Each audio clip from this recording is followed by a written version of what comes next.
Assalamualaikum warahmatullahi wabarakatuh, and a very good morning to all ladies and gentlemen. So welcome to this webinar, Doctopus Add-on for Assessment Management.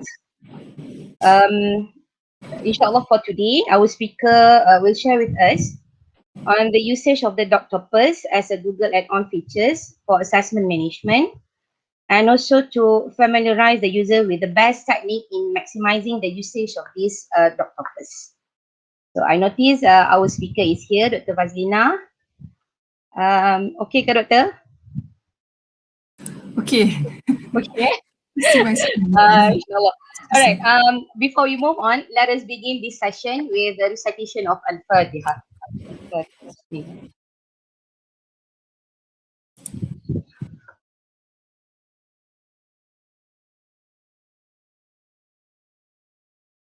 Amin ya Rabbal Alamin. Let me briefly introduce to all the participants for today's webinar. So our speaker is Dr. Fadzlina Nawi. She is a senior lecturer from UiTM branch from the Faculty of Law. So basically, she is from La Trobe University, Australia, and now serving at University Teknologi Mara Negeri Sembilan branch. So without further ado, let us welcome Dr. Fadzlina to proceed with our session. Over to you, Doctor. Thank you. Bismillahirrahmanirrahim. Alhamdulillahirrabbilalamin. Wassalatu wassalamu ala asyrafil anbiya'i wal mursalin wa ala alihi wa sahbihi ajma'in.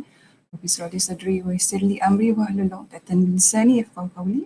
Assalamualaikum warahmatullahi wabarakatuh, and a very good morning, everyone. Thank you for Nurul for the introduction. Can you guys hear me clearly? Puan Nurul, can you hear me? Yeah, sure. Clear, Doctor. All right. Okay, good. All right. Thank you to Jabatan Undang-Undang and also ILD, UiTM Cawangan Kedah, for inviting me to share some of my experiences dealing with assessment management tool Doctopus. I'm not sure whether you guys have heard of it before, but I used it for almost 3 semesters lah. Coming this semester, I'm going to use it again. So it's about 2 to 3 semesters.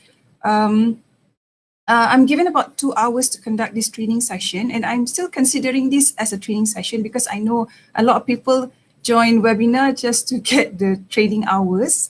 But I really hope that at the end of this session today, you get something from the Doctopus punya idea of how to do it and use it for this upcoming semester, because kalau di UiTM Cawangan Negeri Sembilan, especially me from campus Rembang, we are still doing ODL fully. So Doctopus is very useful and helpful in dealing with assessment and the management of that assessment. Yeah? So I wish that at the end of the day, everyone will consider it and try it out for themselves. So I've actually requested everyone have 3 dummy Gmail, which actually the reason why we have the 3 Gmails, actually the Gmails too is representation of your students. I didn't ask for more because I think 3 would be sufficient for today's session. Selalunya dalam kelas kita akan ada dalam 25 to 30 students kan. So you must collect all the students' name and dia punya Gmail, all of them, before we start off with Doctopus lah. Okay, so before we start to see how the magic Doctopus ni works, so as I said just now, please have that 3 dummy Gmail handy, and this could be brand new Gmails, up to you guys. You can have your family members Gmail or your own secondary Gmails, doesn't really matter. Hopefully from the 3 Gmails, you have access to one of them. Maksudnya you guys can see the version the students will receive once we once we email them the task. I hope that is set aside the 3 Gmails. So today's session, let me just show you my slides. There's no point of looking at me. Let's see. All right, let me just present my entire screen. Okay.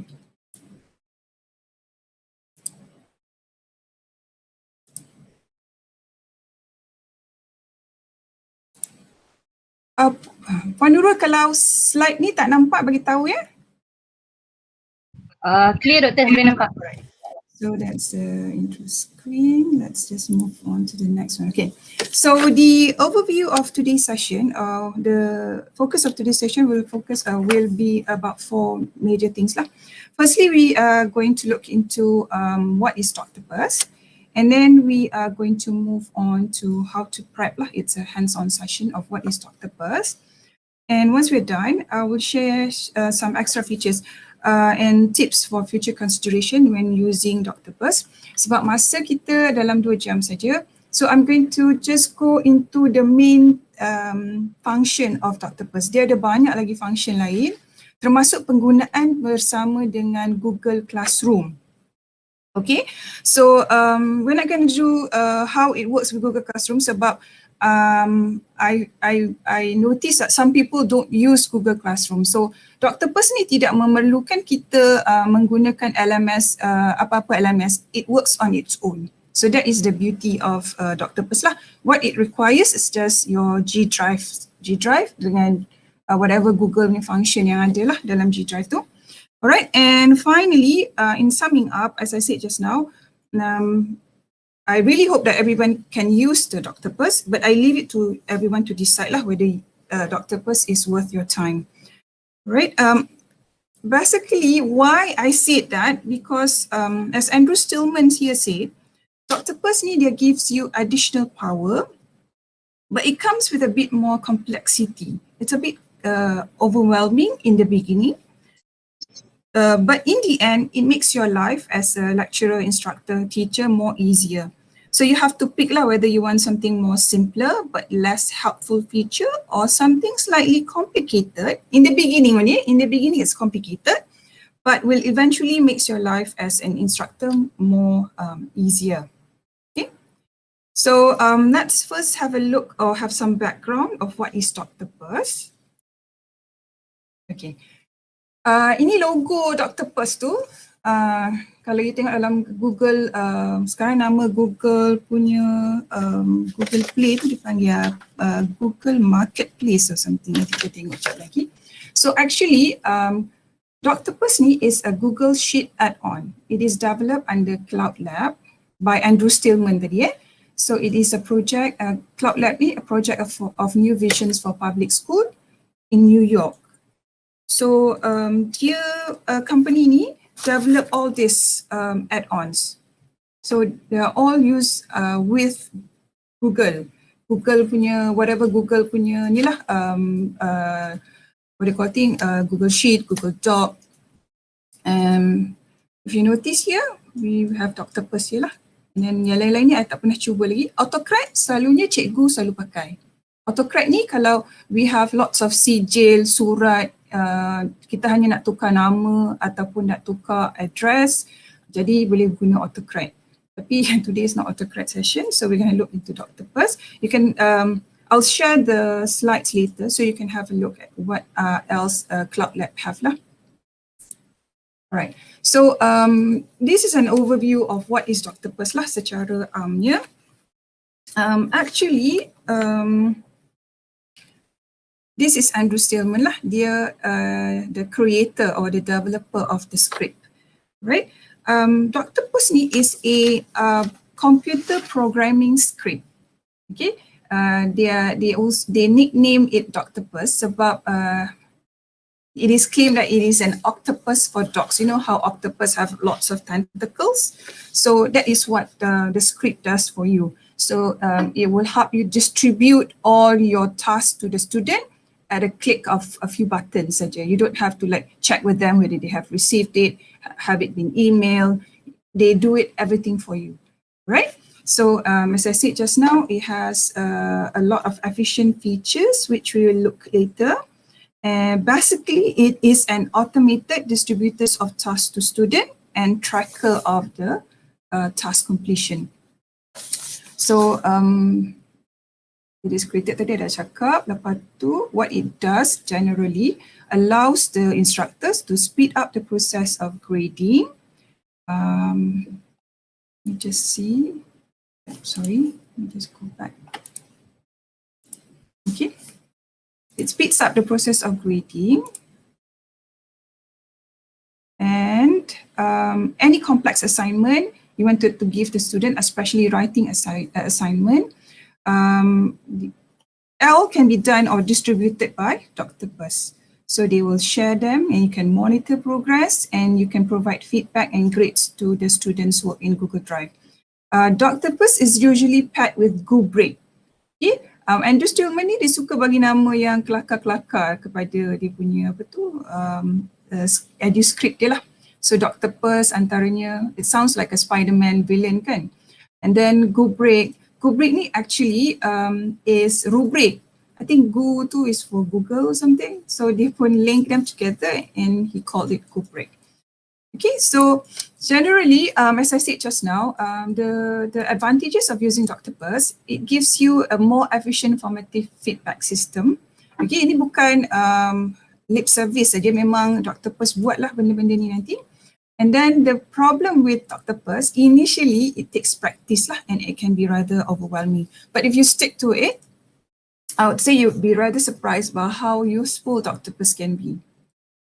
Okay. So these are some of the core features of Doctopus.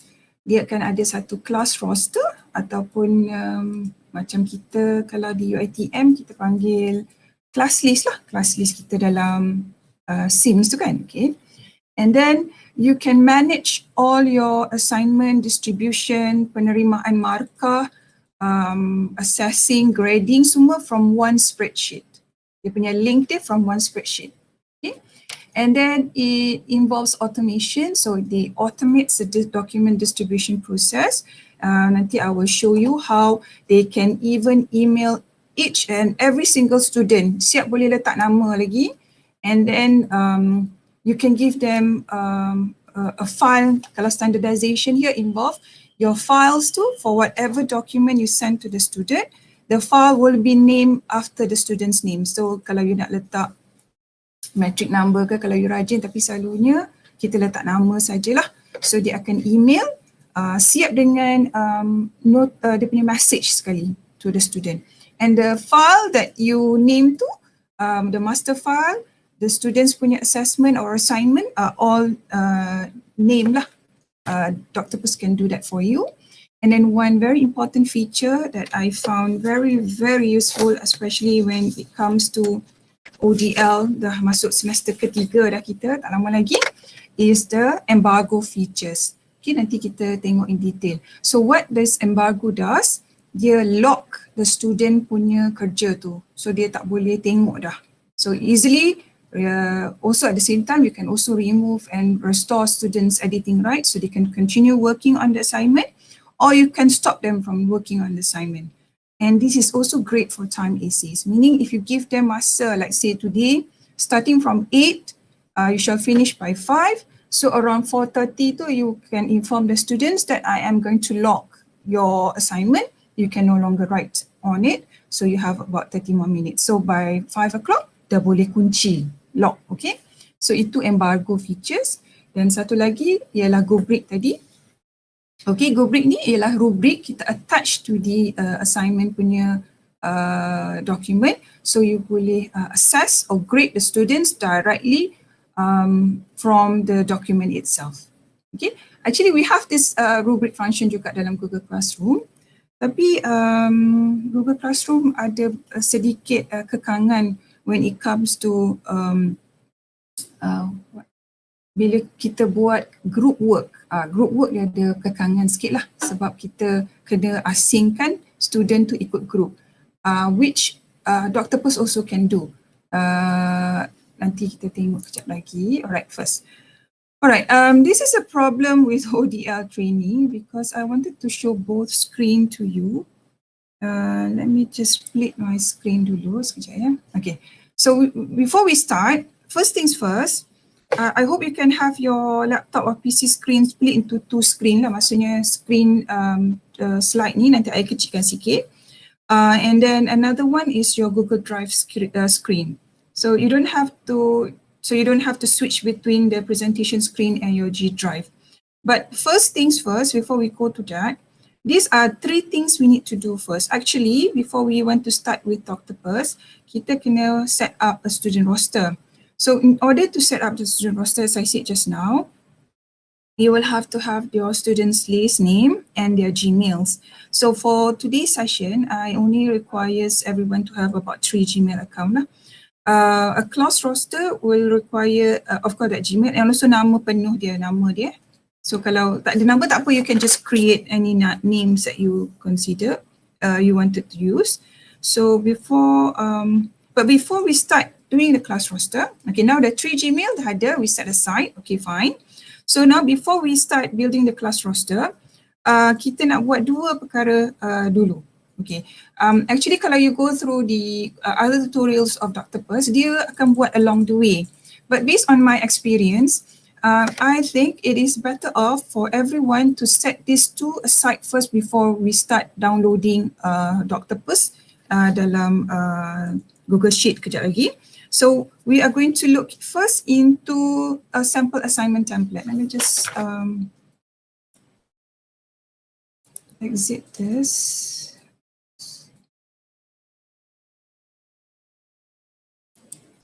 Okay, so assignment template kita buat sebagai Google Doc. Okay, so far I have not tried any other form of assignment template. Semuanya dalam Google Doc. I'm not sure if we can use Google Sheet. I've yet to check, look them up. So untuk law especially, kita banyak menulis kan, writing, assignment, whatnot. Ataupun jawab periksa pun in writing. So usually kita pakai Google Doc lah. So Google Doc is the Word document version of Google. So kita nak set up a sample assignment. So this is what I keluarkan ni. I wanted to show you dual screen.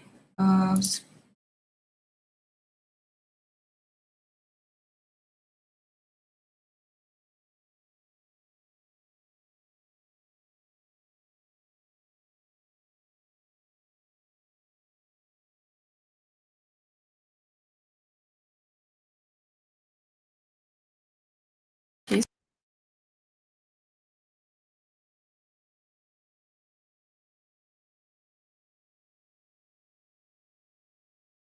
Dr. Faiz, unmute tu. Oh, sorry. Sorry, tertekan tadi. I nak banyak sangat extension kat atas ni. Okay.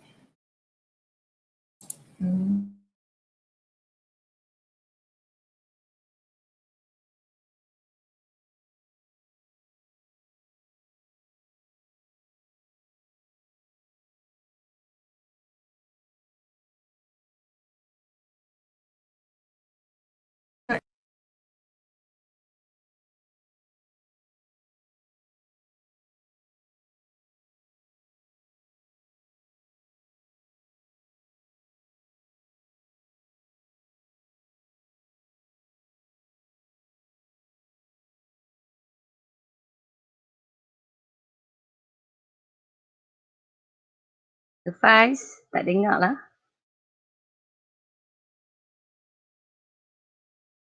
Sorry. Sekejap, the dualist does not work, so I kena buat secara manual. Kejap masa ni lah dia nak rosak.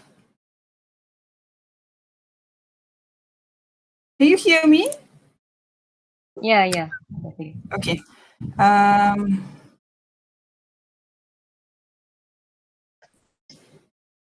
Slide tu masih boleh nampak, Nurul? Tak appear lagi dok. The internet seems to be...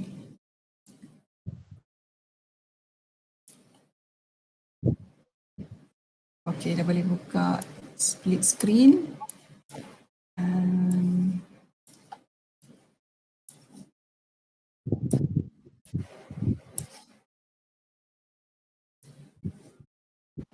Okay. Do you see both screens, Rurul? Yeah, can okay. All right, so I actually set up a brand new Gmail for this because my old Gmail, my current Gmail will be banyak dokumen dalam ni kan. Okay, so what we need to do now, we kena set up a sample assignment template ataupun assignment template. So usually untuk Google Drive, I think what people would usually do, dia akan buka satu dokumen, Google Docs, a blank document. So you can name that blank document anything, like kalau macam dalam my case, I named it as Doctopus Assignment 1.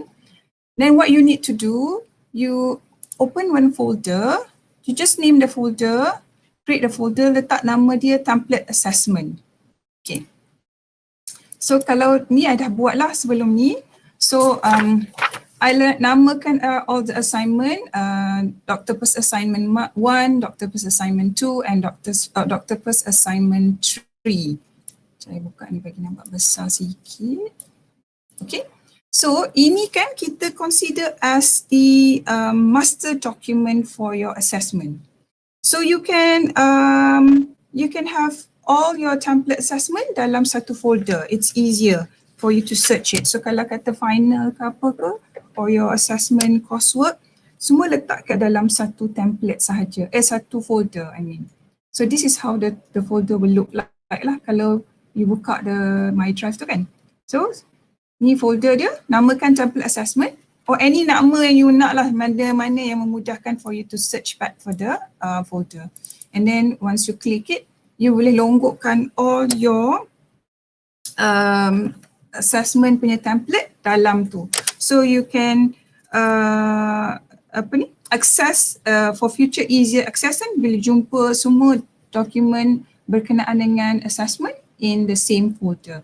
So if you can please do that at the moment, that will be very helpful lah for the next punya step, yeah. All right, then once we're done with the assignment template, we will have to set up the rubric ataupun the rubric.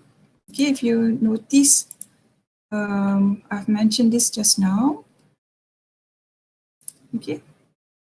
Okay, on the side note, before we look into how we want to set up rubric, I hope you dah buat dah folder yang template assessment tu, buat satu assignment pun tak apa, Doctopus Assignment 1. Okay, before we go into rubric, I just want to highlight the importance of why we are using a rubric.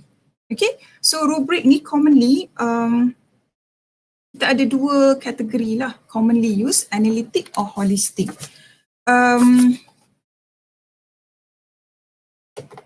Yeah, I hide me for a while. I can't see the screen. Okay. Okay. I think in an ODL environment, rubric plays a more workable role in grading assessment since we are no longer testing their rote learning, like students' rote learning. So actually, all the references are mostly accessible to all the students online now. So the logic behind why we are still testing their memory kind of baffled me lah. So actually the usage of rubric is more relatable for an online environment assessment. So instructors actually may take into consideration lah the usage of rubric and design assessment we term as authentic assessment. So we test other forms of learning outcome and achievement in which the grading procedures can be reflected through a rubric. Rubric ni kita tengok kat sini ada dua kategori ataupun dua commonly used rubric. We have analytic rubric and holistic rubric. Selalunya kebanyakan pesyarah akan guna analytic rubric lah. Holistic ni lebih kepada bila kita nak tengok kemahiran tertentu secara overall. Okay, so kalau analytic rubric kita ada two dimensional grades. We have the criteria and the levels of achievement. Kalau holistic nanti kita tengok contoh, dia one dimensional only. Okay, So as I said just now, untuk analitik, dia sangat berguna kalau kita ada assessment yang berbentuk problem solving. Macam law kan, kita ada hypothetical cases. Kalau macam writing pun boleh juga kalau kita nak tengok dia sama ada dia dah achieve a certain level ataupun he has fulfilled the requirement of what is needed from the writing procedures. Application assessment, because the rubric can list the different category for each component of the assessment lah yang kita nak masukkan. So we can weigh them, we can score them, and we can also give them feedback daripada rubrik tu sendiri. Okay, so ini sampel lah rubrik yang analitik. So you tengok kat sini, this is the criteria. So ni dia punya standard score dan the apa tu, what do we call this thing, the level of achievement tu. Untuk holistic, it involves we consider students answer as a whole. Kita macam timbang kaki, kita tengok ada dia dah achieve ke tidak level tu.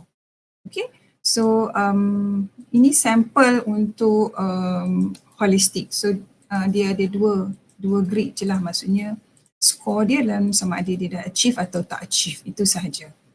Okay, so the wordings of the rubric semua tu, the instructor must decide lah what is it that you want to include inside. Ada banyak sampel lah, kita boleh tengok. Buka je. Alright, so next, this is what we need to do. Next is we want to create a rubric. Alright, so what you need to do next is kita pergi balik kepada Google Drive kita tadi. Kita klik button yang plus ni kan, new, and then kita klik Google Sheet and just add a blank spreadsheet. Okay, so you can title your apa tu, your Google Sheet ni into whatever lah, katalah untuk memudahkan, you search for it later. So you just name it rubric assignment 2, for instance. Okay, so you title that. Okay, next what we need to do is kita kena design lah rubric tu. Okay, untuk cell A1 ni, you have to leave it empty. Tak boleh tulis apa-apa, just leave it kosong. Okay. Okay. You only write from cell A2 and also B1. Okay. Kalau you tengok sample I give you on the slide shows ni. So you leave this cell empty, and then untuk column A, ke bawah, kita letak components of your rubric.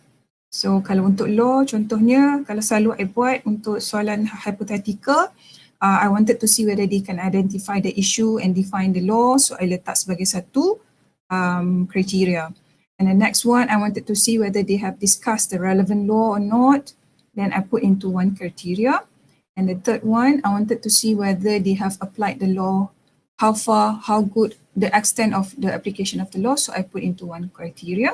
I'd also include, like say, I wanted to see whether the students followed the formatting given, is it the writing, is it understandable, is it clear, ada banyak sangat ke grammatical error sampai tak faham apa yang dia nak cakap. So I also include that as a criteria. So jadi nanti dia akan nampak macam ni lah. Oh sorry, this is not supposed to be here. I'll just remove it. Okay, so you letak dekat satu template lah, satu folder lain pun tak apa. Kalau you letak mana-mana tak kisah, janji you have it named properly lah as rubric what ya. So this is how it looks like. Okay. Let me just buka bahasa sikit. Okay. So cell A1 kosong. So yang ini kita letak dia punya kriteria. Yang ini is level of achievement dia. Okay, so kalau ikut perkiraan kat sini, the marks given is 1, 2, 3, 4 and 5. Okay, so meaning here if 1 tu maksudnya dia tak achieve ataupun dia sangat tak organize ataupun was not able to analyze the issues or apply the law, so the marks is 1. And then 2, 3, 4 and 5 ni maksudnya as the student progress to a better better assessment, so dia punya marks tu akan lebih tinggi lah.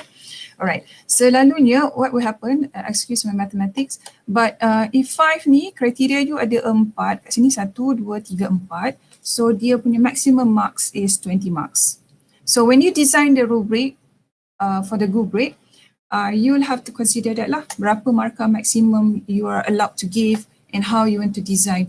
Actually kriteria ni boleh buat macam-macam pun, tapi ia tertakluk kepada how the maximum amount of marks you are allowed to give.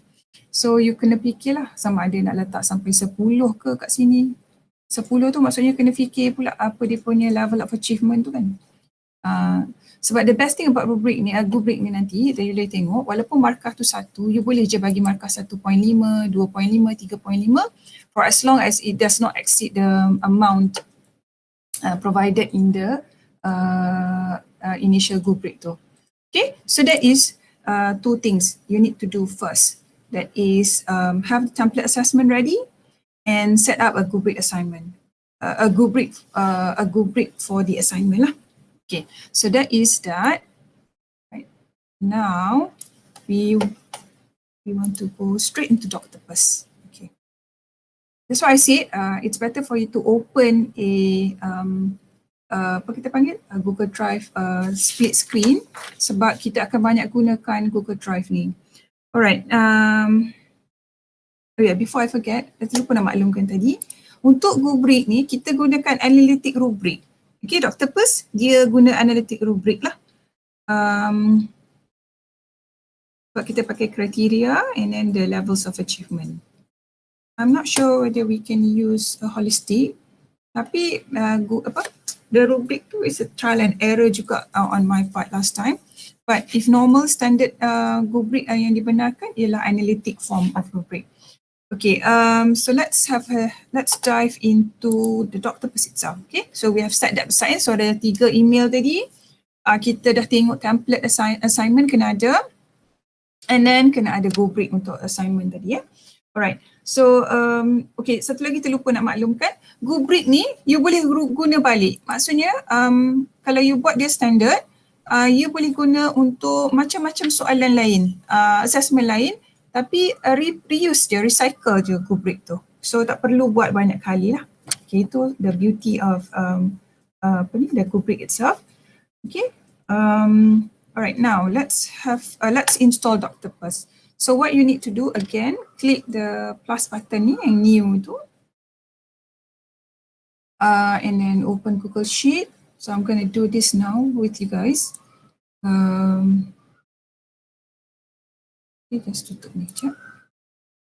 Just a bit sound. Okay. Okay, tak perlu namakan, you don't have to name the spreadsheet as yet. Okay, what you need to do next is you click the add-on button. Okay, so click get add-ons tu.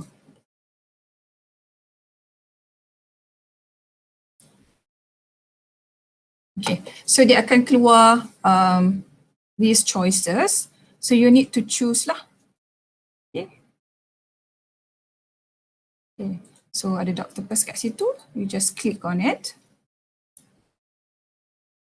Tak payah search pun kalau dah ada. So just click install. Okay, so continue. Okay, kenapa? I'll just use another account. So you just add.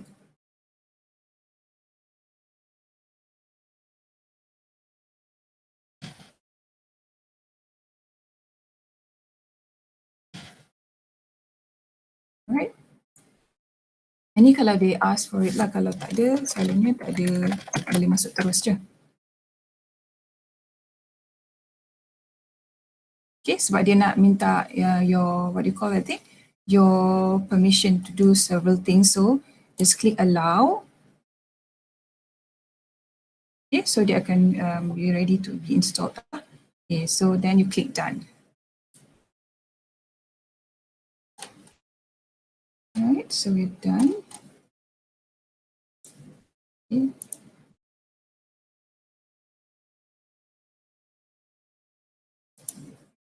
Sorry about that. My email ni banyak sangat. I'll just have to sign in again. Okay.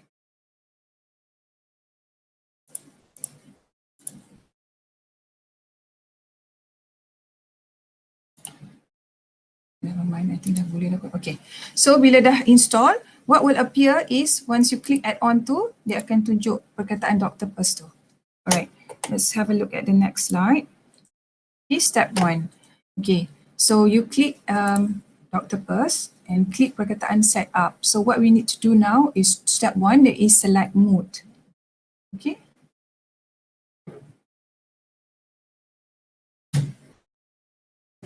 Sorry.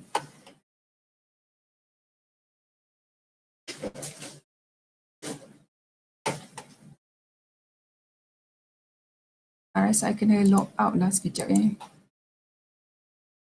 Dia tak nak terima.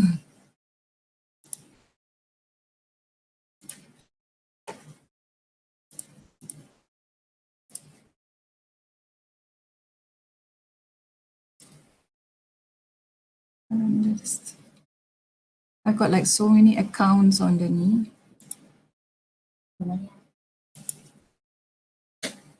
Let's see whether I can just use my okay lah, I pakai my UiTM punya ni lah, senang. Okay. Tapi masalah juga kejap lagi.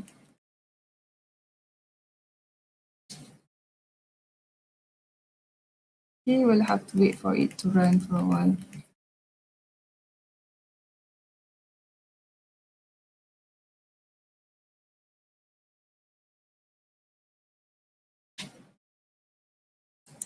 Okay. Just apa ni, keluar daripada, sebab dia sync. Sekejap I close. Let me just log out for a while.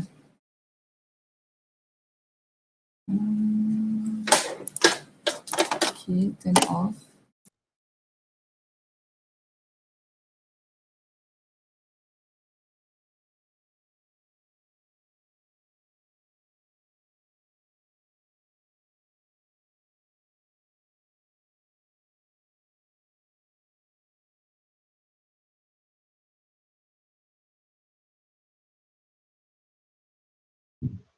Doctor, are you okay over there? Because we can't hear you. Dr. Faz?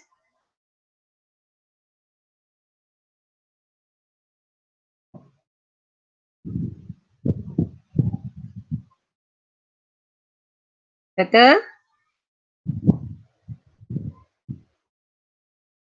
Ladies and gentlemen, excuse us for a while.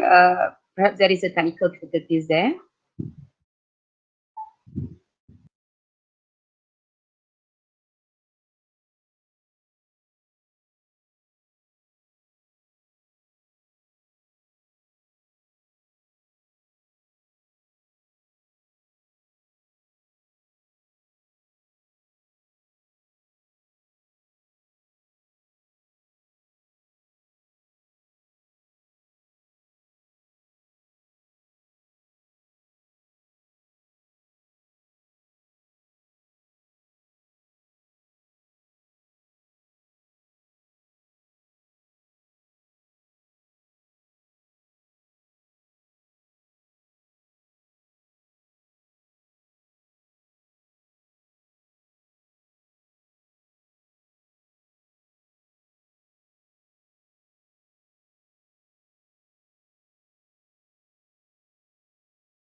Mohon maaf ya, kita tunggu speaker join balik. Sekejap ya.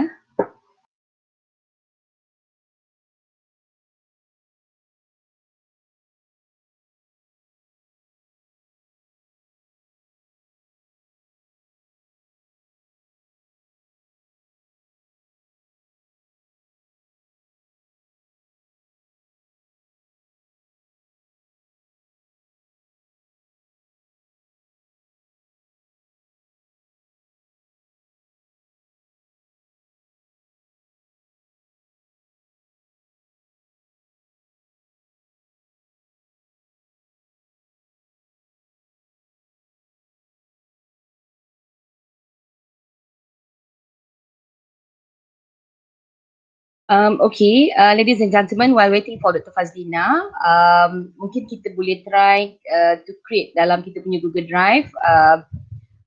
Okay, Doktor, are you there? Mikrofon tu, Doktor, tak unmute. Because I tak sync, dia pun hilang pula dah. Pening juga. Okay, tak apalah, then I will use my own Google Drive je lah. I buka balik the presentation just now. But, where is it? Sekejap buka Google Drive dulu. Sorry you guys.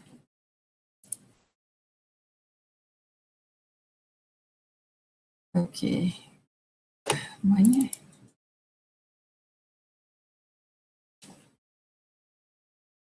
Nurul, boleh nampak ke? Belum lagi, Doktor. Okay, kejap I kecilkan ni. Doktor ada yang request untuk slide, nanti boleh share. Boleh, kejap ya. Banyak. Tak apa-apa dia buka Google. Tengok tu dia cakap error kat atas ni. Okay, mana dia?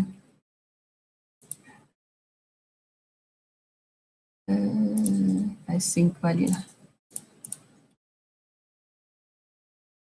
Link.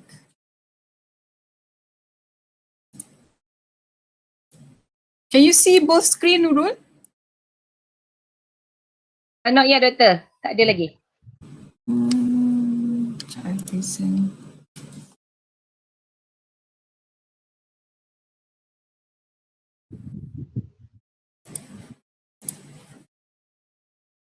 I present dulu.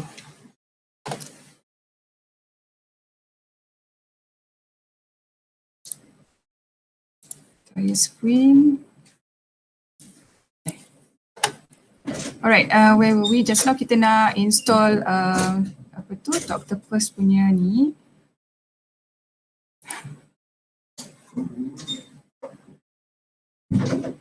Just go to my Google Drive on this site. Can you see both screen, Nurul? Ya, boleh, Doktor. Okay, kita nak install. Tadi kita dah install. Kita pergi, kita buat balik semula lah so that you can see it from the beginning. So you click, so I'm using my UiTM ni sekarang ni. So please excuse the mess in there. So click Google Sheet, blank spreadsheet, and then I scroll down the slides to the slide mode. Okay. So kita pergi dekat add-on ni. So you click add-on, click get add-ons. Okay. Disebabkan untuk apa tu, untuk my Google Drive yang ni, I dah pernah add sebelum ni, so dia dah ada lah kat sini. So untuk the next time you open it, dia akan guna perkataan launch instead of set up tadi. Okay, sama je, tak ada masalah. So you click launch. You notice that I belum namakan lagi spreadsheet ni, so biarkan dulu.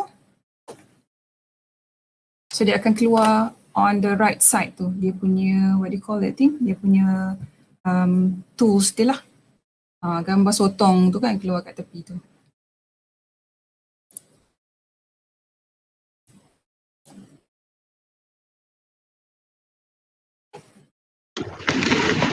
Salam Dr. Faz, sorry saya terlepas kereta api sikit.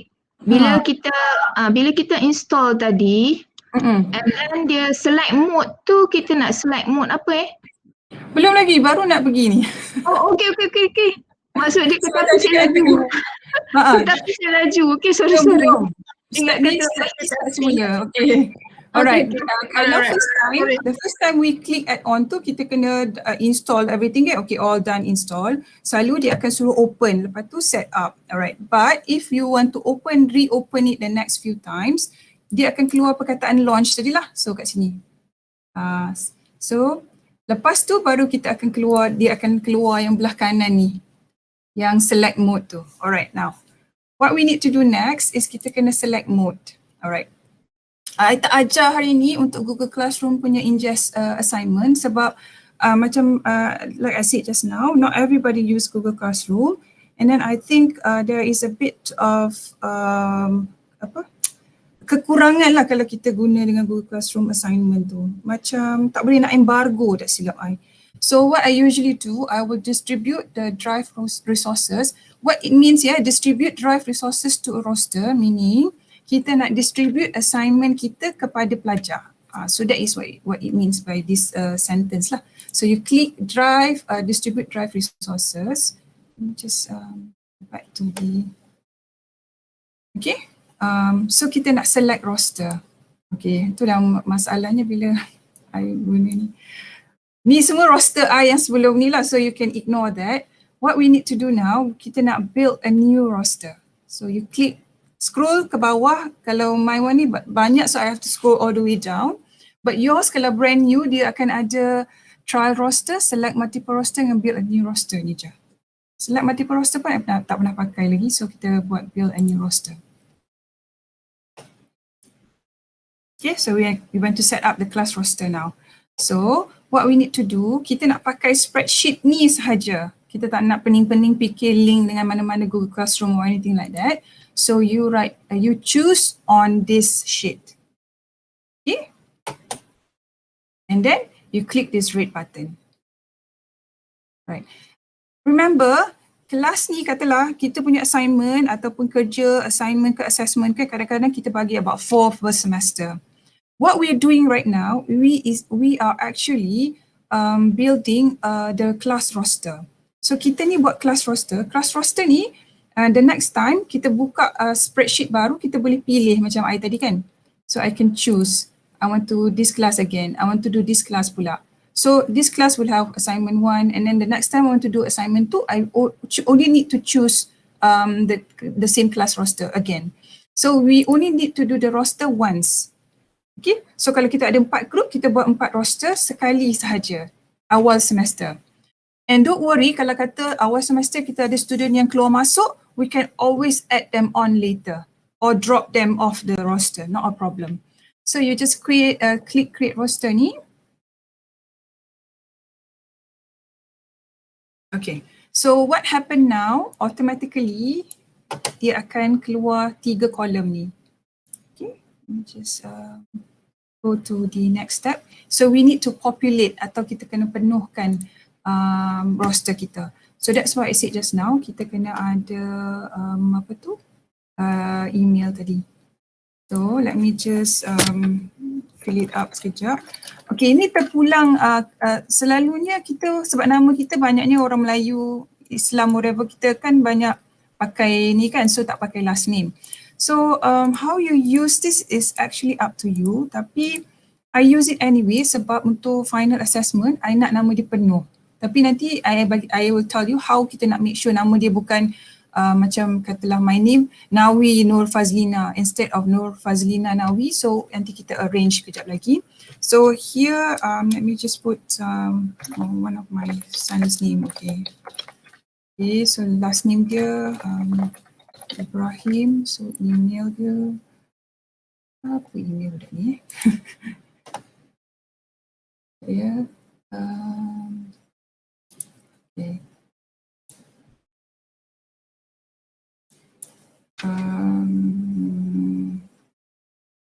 I'll just write my own email je lah senang. Okay, saya letak kat situ and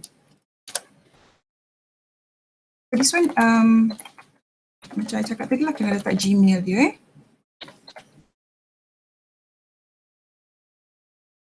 Alright. And then I remember this one.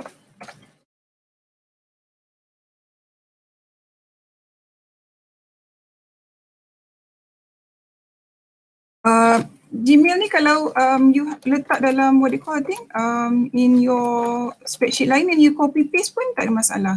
Macam ni sebab because I'm doing it from scratch, from typing it in. Okay, sebab leceh lah kalau banyak-banyak nak type. Doktor, sorry nak tumpang tanya. Ya. Ni Fadzlina ni daripada Seremban. Nak tanya, this nama ni kena letak, kena buat manual ke? Kita kena key in satu persatu nama student? Yes. That's why I said kita copy copy je daripada apa tu? Daripada dia punya Sims tu. Daripada Sims. Kalau I nak senang buat I copy nama dia daripada SIM. Lepas tu I share the spreadsheet yang lain lah. Spreadsheet lain ke mana ke. And then I suruh tulis dia orang punya Gmail sendiri. So have to, yes. Okay. You don't have to do it yourself, Minaya. Itulah macam Tidak macam ni lah. Yes. Maknanya kita ambil, doktor buat macam ni, doktor selalunya ambil daripada SIM, lepas tu copy kat Excel lain, daripada Excel tu masukkan dalam ni. Yes, Excel tu sebelum kita masukkan dalam ni, you just share it with the student, lepas tu student fill up punya Gmail tu semua, kalau 30 orang lah, and then they give back to you, ataupun you seal the spreadsheet tu, then you can copy back inside here. Lepas tu make sure dia follow ni lah, first name, name dia. In fact kadang-kadang kalau I malas, I just share this spreadsheet to them. So nanti I just talk. Okay. Alright Okay, faham doktor. Okay, thank you doktor. Alright, kita dah letak. What we need to do is click the refresh button. Okay, so we click this refresh button. So dia akan start building up the roster lah.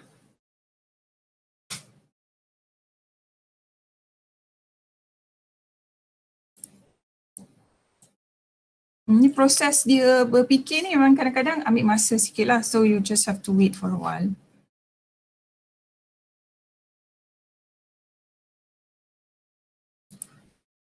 Okay, before I terlupa, please make sure the best way to build a roster, please make sure the roster punya number of students tu is kept under 40 student per class. Sebab kalau lagi ramai, dia macam ni lah, dia ambil masa yang lebih lama untuk proses roster.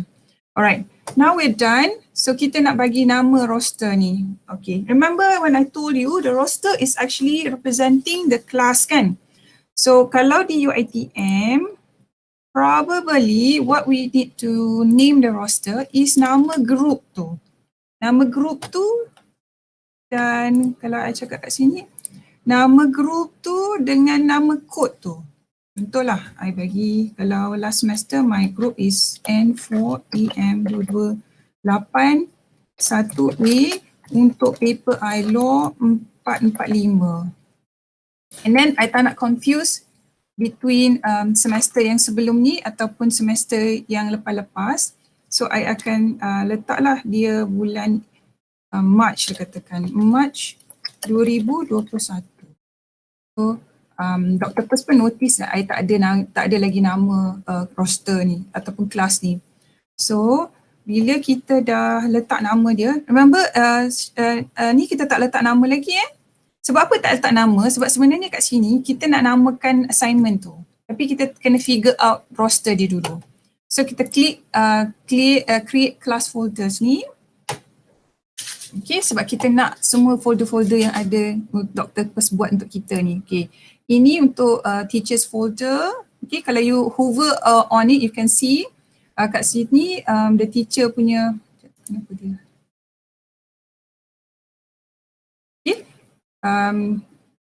Klik. Okay. The teachers folder ni is where all your spreadsheets yang ni lah akan ada. Nanti kita tengok Lepas tu kita punya class edit, class view ni untuk you letak assignment kepada student ataupun resources. Selalu I tak pakai pun this tu. Because I'm focusing on the assessment sahaja yang very macam kadang-kadang satu semester I guna Doctopus ni 2 kali. Untuk writing assignment sekali dengan final assessment. So yang lain-lain tu I tak ada, I letak semua kat Google Classroom, so I tak I don't think you guys need to think too much about these two lah. And then ini adalah folder pelajar. So dalam ni akan ada semua nama-nama pelajar kita lah. Okay, ini link dia. Dia kat mana benda-benda ni semua berada? Semua berada dalam Google Drive. Okay, so let me just show to you the recent one there. Oh, I belum buat lagi, kejap Kita kena klik dulu. Kita kena create dulu. Create and share folders. So what will happen now, Google Drive, Doctopus akan beri arahan kepada Google Drive untuk buka semua folder ni dan letak dalam Google Drive. pada masa yang sama, at the same time, all the students will receive an email saying that we are asking them to collaborate on that folder. Okay, so what usually I would tell the student, just ignore the first few emails lah, belum ada apa-apa activity lagi, just to tell them that we are now linked together. Okay, our Google Drive and their Google Drive is linked through this spreadsheet from Doctopus.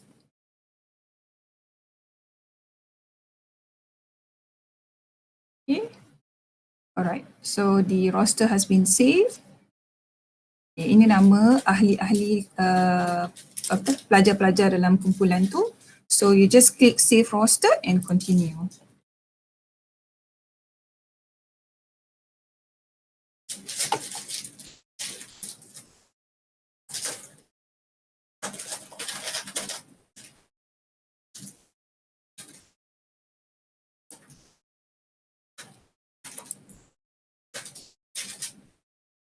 Okay. While waiting for it to like save the, okay, now kita dah sampai dekat sini. Alright, ini dah sampai step 3 Kita dah bypass satu step tadi sebab dia ni step yang I namakan sendirilah. What we need to do now, kita nak namakan roster ni. Kita dah namakan roster tu kumpulan tadi kan. Okay. And then kita nak namakan spreadsheet ni. Kita nak namakan apa? Contohlah, katalah ini adalah assignment 1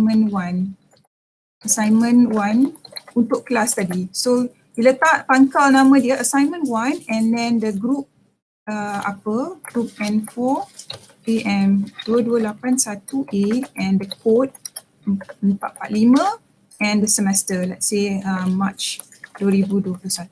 So, the spreadsheet will be named after the assignment. Tapi the roster will be for group N4 yang ni. Don't worry about that. That's why suruh dia, you namakan dia kemudian.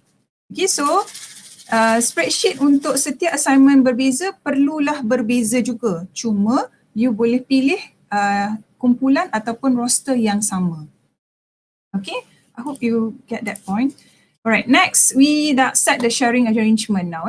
So let me buka bahasa sikit sharing arrangement ni. Okay.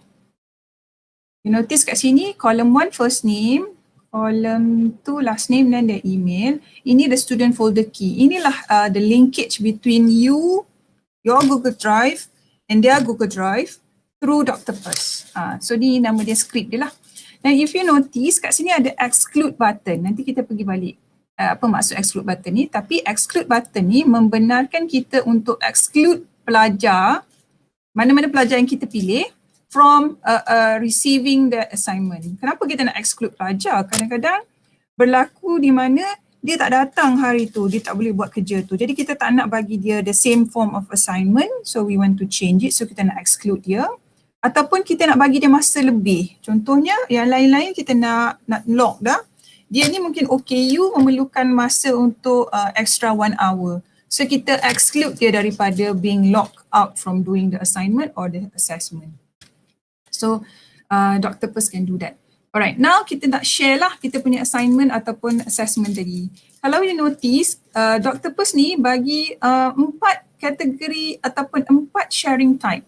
So we have individual all the same. For instance, final assessment. So satu soalan, semua orang dapat soalan yang sama. Okay, itu satu jenis. Yang kedua,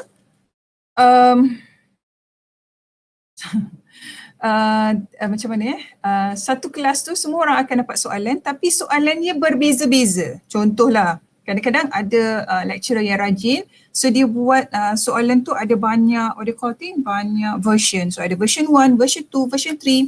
So you want to give them different version of the question. This is also allowed by Doctopus. Dia bagi, dia kata kat sini, 1 copy of a doc for each student based on their level. Orange so creates 1 copy of a doc for each student based on their level. So katalah maksud dia level tu meaning kadang-kadang ada student dah advance so dia dapat soalan lain macam tu. And then untuk project groups pun sama, boleh juga kita kategorikan student tu into groups and then kita bagi dia satu soalan atau soalan yang berbeza-beza for each group. And then satu lagi kategori is whole class. Why would people give a whole class punya ni? Because sometimes kita nak build up something untuk kelas, contohnya a project representing the class, so we want all the 30 students to contribute to that project. So kita bagi the whole class a single shared copy, so everyone can do the same work. Everyone can see the same document and can contribute to the document together at the same time. Okay, so untuk hari ini, I wanted to share individual all the same. Sebab my focus mostly for today's session is macam mana kita nak gunakan Doctopus ni untuk distribute final assessment.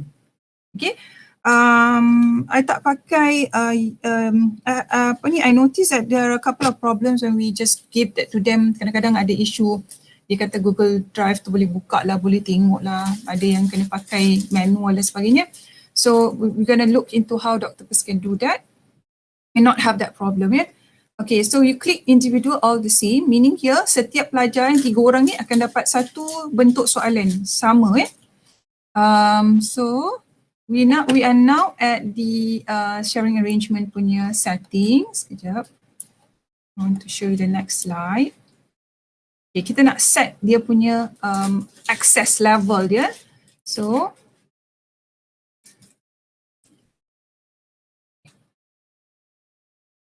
kita nak bagi the whole class access ke tidak? Selalunya kalau final assessment, kita tak nak bagi student lain tengok paper kawan-kawannya.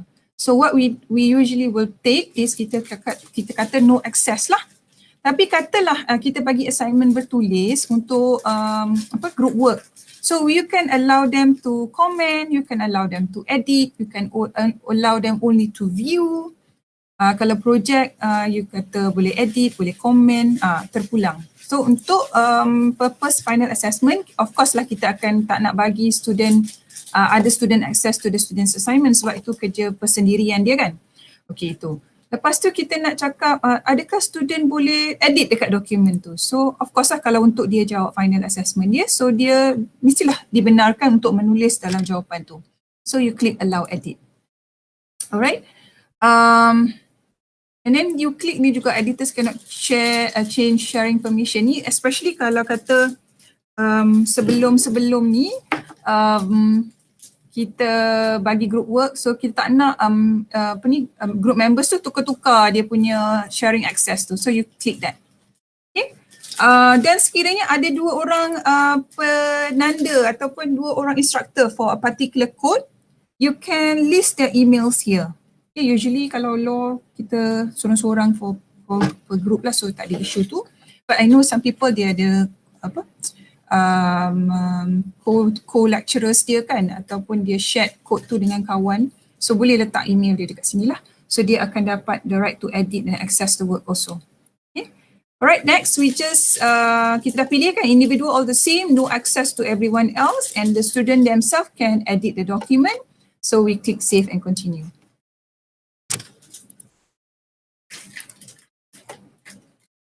Okay.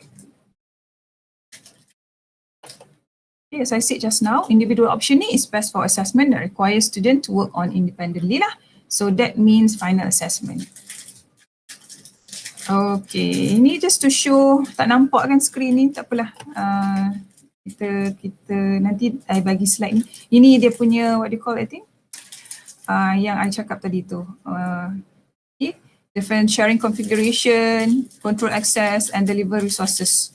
Alright, now next, this is the tricky part where I told you earlier on kita kena pilih soalan kan. Okay, so now we are going to choose the assignment master document yang kita dah buat tadi awal tadi. So kita nak kena pilih. So kita klik choose a different folder, bukan teacher sebab kita tak letak kat dalam teacher kan, kita letak dalam template assessment that's all. So let me see whether I can find my template dalam banyak-banyak ni. Okay, so I just click here, I namakan my template assignment law 445, so I select. Okay.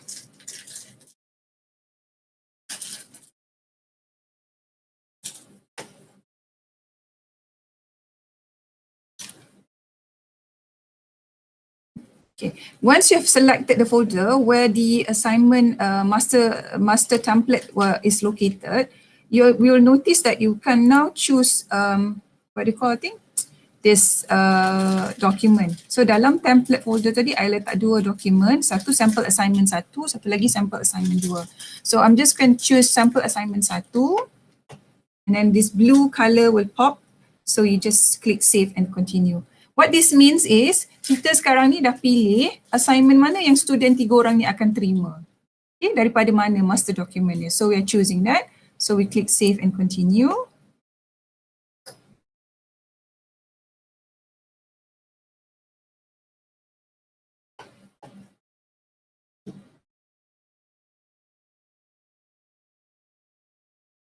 Okay, so this is the, what do you call it?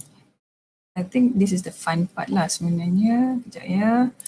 Now, kita nak bagi nama ataupun kita nak bagi nama kepada, what do you call it? Kita nak bagi notification kepada pelajar. Okay, so ini kotak-kotak yang kita nak bagi notification lah. So this is the variable. So what I usually do, I nak kata I nak hantar lah, kata okay, this is the assignment, please jawab berapa, please read the question, the instruction before you ni. So I will just write an email to them. So dia siapa? So katalah kita nak pakai nama first name je. So you copy ni, letak kat sini. So tampal. So nanti Doctopus ni akan hantarlah, kalau dia hantar kepada Ahmad Wais, so dia akan kata dia Ahmad Wais. Okay, this is your assignment 1. Okay, please apa tu? Work on it or something. Okay. Lepas tu you pun say thank you, and then you can put your name. Okay. Nanti setiap pelajar ni akan terima email tu dengan ayat ni. Okay, so kalau Alisha, so dear Alisha Sofia, this is your assignment 1, please work on it. Nanti I tunjuk the sample what will happen. Okay. Before we go that, sekejap ya. Kita nak, before kita nak start hantar email notification ni, kita nak kena set dulu kat mana semua dokumen-dokumen yang akan diterima daripada pelajar ni duduk di mana nanti. So what I usually do, I will create new folder. So I create new folder. Okay, sebenarnya kan banyak sangat folder, betul, tapi tak payah pening. Nanti tak payah cari pun, benda tu pakai script je, dia memang akan attach. Okay, Doctopus ni selalunya dia akan, dia akan bagi nama untuk you, tapi kadang-kadang I tak suka nama dia ni panjang sangat. Sekejap. What I usually do, I will rename the file. So I akan buang ni, yang kat belakang ni I buang. Sekejap, alamak, salah. I just choose a different folder. Sorry. I go back sebab I nak tunjuk how you can rename the file. Sebab Doctopus ni dia bagi nama yang terlampau panjang sangat. I rasa macam pening nak tengok. So I will rename it. I akan potong beberapa perkara. So kita pergi balik dekat tadi template assignment tu. So pilih balik the assessment. Selagi kita tak save and continue, that should not be a problem. Select.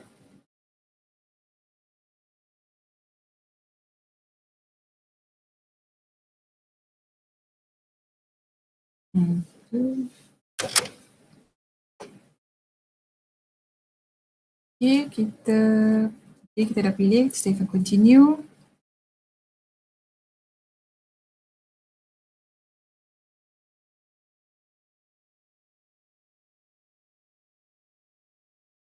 Alright, so now kita nak kita nak namakan satu folder kat mana kita boleh simpan. Alamak, tak boleh juga. Macam mana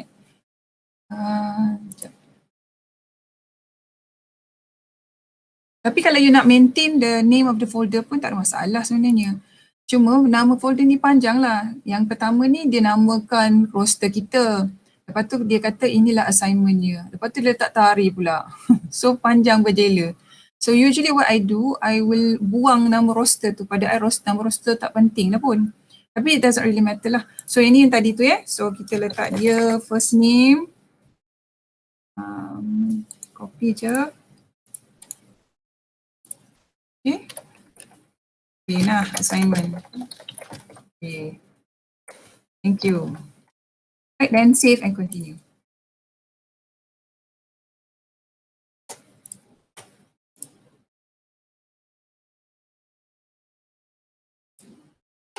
Okay, so this is the final part already lah. Final part meaning the student punya distribution of assignment is almost complete. So they will receive the email plus the link to the assignment. Okay, so what we need to do now, finally, step 6 is kita nak deliver lah the document to them. So kita ada 3 orang pelajar. So we want to deliver the the document to the students folder. So it's yes. So dia punya sharing arrangement, kita bagi dia editing access, but kita tak bagi kawan-kawan dia access to dia punya document. Tak boleh tiru lah, maksudnya kena buat sendiri. And then this is a sample assignment. And then, kenapa dia cakap notification ni? Ada klik dah, okay. So run, copy and share. Okay, so inilah proses dia untuk distribute. So sekarang ni dia tengah keluarkan tentacles dia dan send all the document. You notice kan dia tengah copy, load next job, dia kata kat situ. And then deliver the documents to the students folder. So one of them is me. Okay, so all jobs completed. So distribution done. Okay, so that is the part on distribution of the document. So on the side of the student, I just wanted to show to you that I besarkan.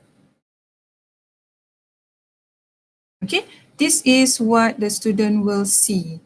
So dia akan dapat file yang ada nama dia kat pangkal tu, assignment 1 blah blah blah, and then dia akan dapat email notification. So notification dia kata the instructor dah invite you to contribute to the following shared folder. So the student tu hanya tinggal klik open saja. So dia akan terus link kepada dokumen ni tadi. So kalau dia buka dalam Google Drive dia, shared with me, dia akan nampak all the relevant folders for the assessment. So that is that. Alright, next. Kita nak pergi to the next thing, kita nak assess. Okay, kita dah siap, student pun dah hantar balik jawapan tu, maksudnya masa dah tamat, kita dah bagi dia 1 hari, so at 5 PM we wanted to start assessment lah. So what we need to do, first kita klik butang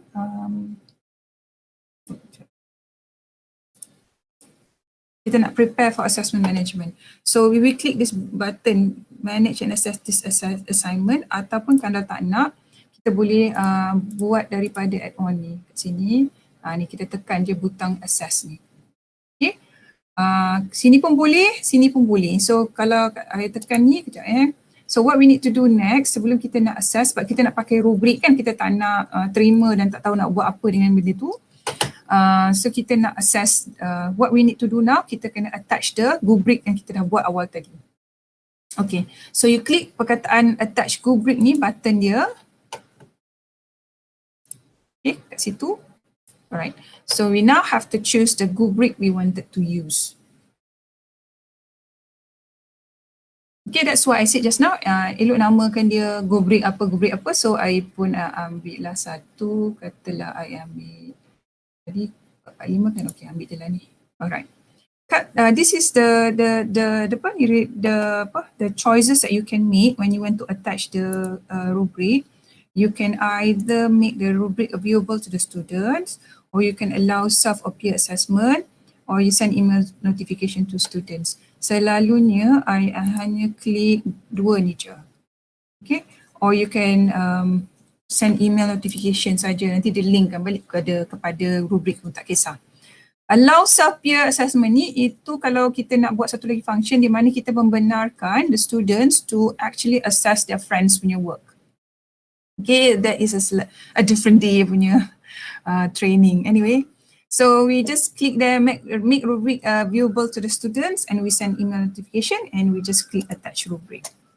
What we're doing right now is actually we are attaching the rubric to the template document for the assignment or assessment just now. So now dia akan linkkan rubrik tu kepada dokumen tu tadi untuk kita manage grading ya. Okay, sudah masuk. Okay, this is on the instructors punya side. Bila kita dah hantar dokumen ni, dia akan hantar 3 email berbeza kepada setiap pelajar lah. Tadi kita ada 3 pelajar kan. So on the side of the student will receive an email notification. Lepas tu dia hanya cuma klik dekat list assessment rubric, so dia akan terus link kepada rubrik yang berkenaan. You can always change rubric if you want to. If you rasa rubric tu tak sesuai nak tukar, boleh je. Tak ada masalah sebelum you continue with your assessment. Okay, then okay, this is the part when I said about embargo tu ya. Okay, embargo function tu ada dekat sini, kita tulis embargo docs for grading. Okay. Embargo ni sebenarnya it works like when we say okay, time's up, please stop writing, put your pen down in a traditional face-to-face examination session lah. Kalau kita nak lock out student completely, we have a choice either to lock out the students completely, keluar halaukan dia daripada exam hall tu, ataupun kita kita ambil pensel, kita ambil pensel dia, tapi kita tanya secara face to face, kita nak suruh dia komen, ataupun kita nak suruh dia tengok je jawapan dia or something like that. Itulah maksudnya allow to comment, allow to view saja. Dia boleh tengok, dia tak boleh buat apa-apa, tak boleh buat any changes. Ataupun kalau dia nak komen, dia bagi tahu kita, okay, I think my answer is not so good, blah blah blah. Itu je lah. Tapi comment in writing lah this one ya. Kalau a complete lockout embargo, it means student will not be able to view the files in their personal drive accounts until you unlock it. So kita tak ada isu di mana, dia boleh nampak kita tengah marking paper dia, tak ada. Or dia boleh tolong jawab lagi sementara kita tengah nak marking kawan-kawan dia yang lain. So there's no issue there. Dia tak boleh buka dah pun dokumen tu. Only the instructors or the lecturers can open the document. Okay. I think embargo function ni very useful sebab it takes away the issues of student claiming that task tak sampai. Okay, tak terima pun email, tak dapat pun assessment punya file. And then not only that, the Doctopus tadi dia dah namakan file tu kan, kita dah namakan ikut nama pelajar. So they can email them, they email you the documents and terus directly pergi kepada G drive pelajar. So pelajar tak boleh kata, oh I did not receive any file whatsoever. Kalau dia tak dapat email sekalipun, you can always tell them, check your drive. Mesti ada kat dalam tu, okay? And then when it comes to submission, tak ada issue student tak submit because the embargo feature works as if instructors have already collected their papers ataupun their task. So in other words, it automatically meant the student is considered having submitted their task je. Their task already. So kalau diorang kata, saya tak buka pun lagi file tu, you can always check dalam dia punya version history. If you guys have tried that before, let me just show it to you. Kita sidetrack kejap ya. Sebab nanti pelajar kata, saya tak buka lagi file tu. Macam mana pula madam kata saya dah hantar? Okay, kita buka satu yang template tadi. Okay, bila dia buka je file ni, kita boleh check kat sini, file, version history, see version history. Okay, so dia belum buka lagi kan? So ada nama I je kat sini. Kalau dia dah buka besok, dia dah buka je, dia dah tekan je benda Allah tu, dia akan keluar nama dia kat situ. So berapa hari bulan, pukul berapa dia buka. So tak ada isu kata dia tak terima lagi dokumen tu. Okay, so itu satulah bagusnya pasal guna Doctopus ni. Lepas tu, you can always defend yourself back saying, I've already given the documents have already been opened by you, but until 5 PM you did not answer. So when the embargo locks you out of the document, I considered you have already submitted the document. Itulah satu advantages of Doctopus ni lah. Alright, so now kita nak assess, kita klik embargo docs for grading. So we just click that. This is what's going to happen next.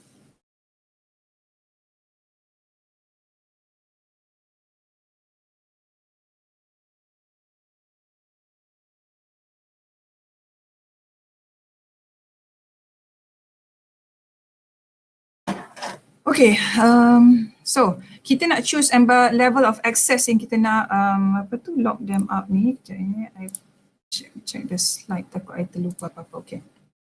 Okay, here kita nak bagi dia access apa? Comment saja, view only or no access. Okay, because I'm looking into final assessment, so I will just say no access. So you nak embargo bila? You nak embargo sekarang ataupun you nak embargo at a specific date and time pun boleh juga. Contohlah, katalah you nak keluar, so you already given up the question, you takut nanti you tak ada internet access or whatever, so you can actually lock a date and time. So by 5:30, the embargo will run. Whether the student dah siap ke belum ke, dia akan jalan lah secara automatik. So I wanted to do this now, so I'll just click now, so I'll run the embargo.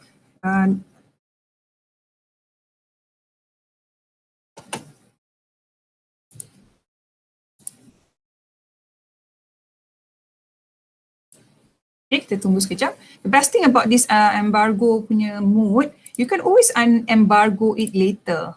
Maksudnya you boleh je buka semula dan katalah assignment tengah semester kan, you dah mark and you want to give back to the student to review, so you can unembargo them back and then they can revise balik lah jawapan yang telah diberikan. Okay, ni yang antara beberapa features yang sangat penting dalam Doctopus ni kalau kita pakai roster on this separately lah from Google Classroom. Sebab Doctopus tak berapa keen bila pelajar terlampau ramai sebab dia nak run tu ambil masa sikit lah. Okay. If you notice dekat dalam folder, dalam nanti I buka besar jap. Kalau you nampak ni dalam spreadsheet ni dia ada bukan saja exclude so dia dah ada link to the rubric and then link to the document. Lepas tu dia dah linkkan dengan kita punya kriteria untuk application rubrik tadi. So ni identification, okay. Semua tu dia dah attach dalam spreadsheet tu. Alright, now is the time for you to access the document. Access the document. Okay, so you notice tadi ada tunjuk, this is how it looks like now. Ada all this function button-button kat atas ni. So kita nak access the document, what we need to do, kita hanya klik kat sini. Ni nama pelajar kan? Okay, kita klik kat sini perkataan access. So you just click here. So it will directly link you to the student's file. Okay. Okay, so all the rubric will be up there. So kita hanya pilih je lah, kita nak marking, kita katalah budak ni 3 je markah, discussion dia banyak ni, application dia macam ni, macam tu. Okay, okay, so this is the assessment punya interface. So you have to see, dia punya nama dah ada. Yang ini kan you boleh tukar sebenarnya, tadi I terlupa nak bagi tahu susunan dia. Katalah you tak nak dia Ahmad Ibrahim, so you just switch the place tu. Katalah first name first, second name kemudian. Ada dekat dekat notification, sebelum notification tu. So ni nama file dia. Okay. Semua ni boleh ubah. Okay, kalau sebelum you run lah. So ini nama pelajar. Kalau you nak move on to the next pelajar, you just klik nama kat bawah-bawah ni ataupun you boleh klik next button. Or you can go straight from the Google Sheet pun boleh juga. Macam ni kan. You klik je lah yang seterusnya kat sini. Tapi kalau kata you are in the same screen, you just malas nak buka balik the Google punya tu, Google Sheet, you just tekan next. So dia akan move you on to the next student. You don't have to do anything. It's just from the same interface. Okay, if you notice kat atas ni ada button microphone. You can also record audio comment. Kalau tak nak type, banyak sangat nak komen, jawapan macam sendu ke whatever. So you can just click this button and then try it out lah. So you ada about 118 ke seconds. What's that, 1 minute? 1 minute and a half. And then you stop. So see whether it works. So you can share. Tak pernah buang je, okay. Selalunya I letak komen je kat sini. So I will paste some comment. Let's see, good job, something like that. Ada banyaklah komen lain, apa-apa lagi. So you click submit, ada letak ke markah sekejap I tak letak markah lagi sekejap I pilih dulu markah, katalah 4, 3, 4, ini 2.5 ke 2.5. So dia akan buat macam tu And then this one I pilih 4 and then this one I pilih 3. Okay. So jawapan dia kat sini lah nanti. So you can see. So once I click submit, oh yeah, bawah ni you pilih-pilih sama ada you nak, sorry, anybody ask me question?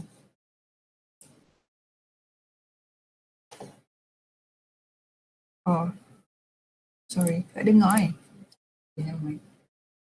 Technical issue. Okay, so you can choose here sama ada nak email the score ataupun only add to score terpulang, tapi selalunya untuk final assessment, I tak email them the score lah sebab final kan. Kalau untuk assignment, yes. So once you click submit, this is what's going to happen.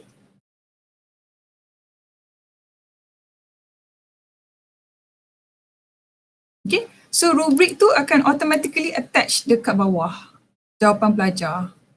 Okay, terus ada dengan komen sekali tu, komen good job. And then what will happen dekat spreadsheet tu? Dekat spreadsheet tu markah pun akan muncul kat sini. Nampak tak? Dia dah letak siap dengan komen sekali. The count numbers ni maksudnya ini kali pertama you marking student tu. Mungkin the next time you rasa markah dia terlampau tinggi so you want to review. So what you need, you just buat je balik semula pelajar tadi tu. Nanti akan datang rubric yang, okay, I tunjuk kat sini I nak bagi markah dia 2 je. Lepas tu kat sini I nak bagi markah dia 2. Lepas tu I bagilah komen apa-apa. Okay, so I pun submit. Okay. So ini tengok rubrik tu ada 2 dah. So you kena tengoklah mana yang latest sebab dia bagi tarikh time dia and the date. So you have a look at that. And then kat sini the latest comment will appear and you will notice that the numbers of count or the times that you have reviewed the student has increased to 2. Okay. Okay, so ni adalah beberapa perkara. Sekejap dia tunjuk ni, I show besar je Okay, just to give an overview balik semula apa function button yang ada. So kat sini you boleh bagi partial scores, no problem. You can click the rubric sahaja, bagi komen, you can email the scores, you can go next lah, file refreshes in the same tab and advance. Ini boleh naik turunkan sizes supaya boleh nampak more screen lah kat bawah tu. Satu kekurangan dia lah, kadang-kadang screen tu tak nampak kat bawah tu, so you boleh naik tinggi, turun rendahkan dia punya size tu. And then so itu ni lah assessment procedure. Sekejap alamak, where did I go? Sorry. Okay, so once you have allocated the marks, you can click submit tadi, boleh record audio comment, tapi kena tengok balik sama ada your PC or laptop allows for audio commenting tu Kadang-kadang microphone tu does not work. So once the submit button is clicked, the rubric and comments will appear at the bottom of the document. So you can choose either to email the scores to the student too. So marks tu tadi, dia terus pergi dekat Google Sheet punya class roster. So every time you review, akan ada new rubric lah attach. So that's why kadang-kadang kena be careful lah on that part bila nak transfer the marks Okay, ada beberapa button dalam Google, dalam Doctopus assignment tools yang kita kena tengok. Ni refresh, edits and count. So you boleh klik butang ni setiap kali you klik. So markah yang paling terkini yang akan appear lah. And how many times just now I said that you have reviewed the student. And then ini satu lagi function Doctopus yang menarik juga. You boleh hantar feedback email. So feedback email ni you boleh letaklah nama pelajar tu, apa email yang you semua you boleh makro ataupun autocorrectkan dia, nama dia, markah dia. So just click send feedback email ni. Kalau adalah cikgu yang rajin kan nak buat macam tu. So sini send feedback email. Ini kalau you nak unembargo, nak pulang balik kertas tu ataupun assignment tu kepada pelajar. Ataupun akhirnya you nak transfer ownership to the students. You don't want to know or don't want to have anything to do with assignment anymore. You can just give it all to the students back. Okay. Other than that, I think we are basically done lah with Doctopus. Okay, itu function dia. Ni dekat 10.30. Lama juga nak set dia tu memang lama. Tapi bila you dah buat untuk semua kelas, lepas tu you tekan je butang, semua dia jalan sendiri, dia tak payah pening kepala, dia nak WhatsApp tanya you, dah hantar ke madam, bila saya punya kenapa tak sampai, macam-macam lah pening kepala. Okay, so the semester ni kalau 200 student, if you try and do this, it actually saves a lot of your time and headache actually. Okay, so ini untuk final assessment lah. Ada lagi a few things, but just to share some things that you may consider lah in the future if you want to continue using or you want to use Doctopus. Okay, so again, I just want to remind everyone that Doctopus is just a tool lah. The rest is up to you. So you have to decide what kind of assessment you wanted to do, what kind of rubric you want to use, and whether you want to do it as a single task or group task pun boleh. Kejap lagi I just show you how kita nak buat task yang lama, group task nama lain-lain, assignment lain-lain. So you have to give clear instruction to the student and the timeline for completion, and then you can use it for peer review, individualized feedback, and then single class collaboration task, macam-macam. Alamak, did I? Oh, sorry, I missed this one. Okay, ini I give link untuk peer or self review feature. Sebab bila kita klik self review feature untuk rubric tu, kita akan ada butang lain untuk pelajar assess dokumen yang sama. And exclude student function tadi I dah explain. Okay, yang ni tadi different access button tu, lepas kita dah install for the first time kan, dia akan ada a different version of nama untuk kita masuk kepada Doctopus tu.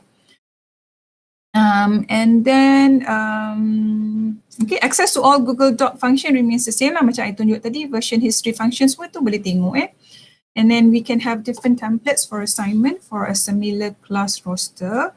I will just break for a while kejap lagi to show you how that works. And then the rest is up to you.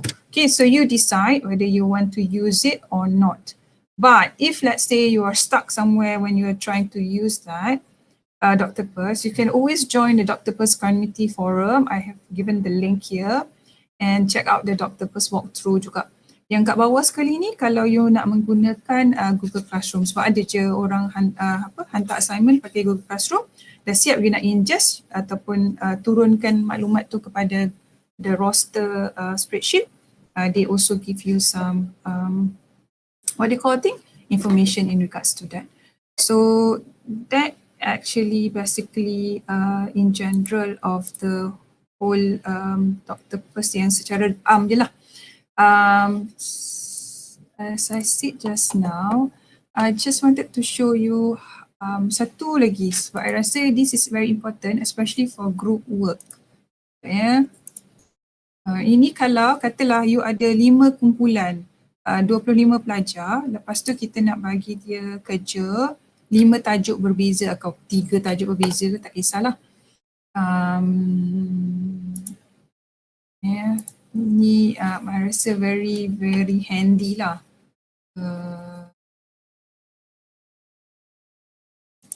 Okay, kita launch balik semula. Nurul, okay ke Nurul? Okay Nata. Okay, dah nak habis dah ni. Okay. Pening dah kepala. Okay. Okay. So distribute drive resources. Select roster kita bagi yang nama anak I tadilah. Okay.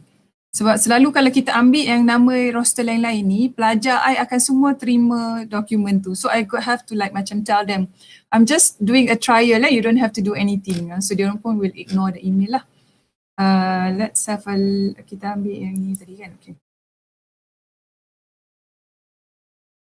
Okay.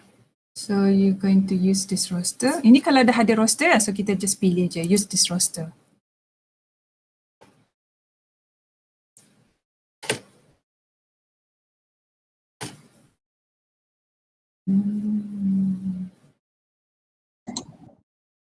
Doktor? Ya. Kalau saya nak tanya soalan boleh? Boleh. Sementara kita run. Okay. Okay, Doktor, saya nak tanya, tadi Doktor dah kata memang kita boleh return student punya assignment kan? ini dia boleh nampak lah rubrik markah dia tu macam tadi tu saya nampak doktor letak markah-markah tu, tapi full mark tu mana dia letak, dia tak ada letak kan? Oh ya, itu sekejap ya. Alright. Ada. Okey. So, saya nak tahu sebab kalau tak macam mana lah kita balik. Kat sini kejap ya. Kita macam mana nak nampak yang tu? Yang tu tak ada masalah sebenarnya macam ni. Mana? Tu Markah dia kan. Okay. What I usually do, the tips I can give everyone, kita copy je ni kan, ni dia. Lepas tu ambil spreadsheet yang kat hujung ni, lepas tu tekan je butang function sum ni. Oh, sum. Lepas tu dia punya ni. So you akan ada total marks dia 19. Oh, okay. Nanti kita copy je lah. Terus make sure roster ni kalau boleh ikut betul-betul macam dalam Sims. Ya. So that kita tak commit any mistake lah bila kita transfer markup nanti. Betul. Okay. Yang satu lagi tu, nak tanya, kalau kita pulangkan balik assignment yang selalunya Azlan risau macam ni lah, kita pulang balik punya assignment apa semua kan, dia boleh tak amend ke edit balik dia, lepas tu dia pulang balik kat kita, oh madam salah kira ke, atau maknanya dia buat balik, dia edit balik assignment dia tu, lepas tu dia macam dia tunjuk balik kat kita, madam sebenarnya salah kira madam, macam tu boleh tak? Salah kira ke ataupun bukan salah kira, maknanya dia letak markah ni. Dia edit kat mana salah sebab dia tak boleh tengok kawan. Kalau dia pakai Google Doc, kalau dia edit, you can always see dekat version history ni. Now kan, yang ini kan nama kita. Setiap changes yang berlaku dalam dokumen tu akan muncul dalam version history ni. Okey, kena buat test drive lah benda ni sebab student ni dia ada dia celik-celik macam ni juga. Lepas kita dah pulang, dia tengok kawan-kawan dia punya, dia update dia punya assignment, dia edit balik. Dia edit, lepas tu dia letak balik. Lepas tu dia kata, oh madam sebenarnya saya dah buat macam ni. Madam tak ni. Sudah. And then they can only submit only one answer. Kadang-kadang tu macam malas nak pulang balik. They can only submit only one answer, isn't it, in the folder? Ke they can submit many answers? Inside nanti kalau dalam Google Doc tu punya version history, you can always check whether they add up the answers later. Sebab dia ada date dengan time dia akan type. Okay. Betul. So dia macam okay. Ada lagi soalan nak tanya ni, tapi tak apa, doktor sambung. Sambung balik. I just wanted to show yang kalau kita nak buat individualized ataupun project group je. I just okay, project group. Baru nak tanya group assignment macam mana? Group assignment. Okay, so yang ini sekejap ya. Kita tengok yang individual tapi differentiated dulu ya. Okay. Yang lain-lain tu trial and error. Okay, macam ni kan. Kita nak bagi individualized tapi different document. Azina, can you like mute the mic? Oh, sorry. Sorry, doktor. Saya tak pernah. Alright. Okay, no access. So student can access ada okay sama. Allow edit. Okay, kita save and continue.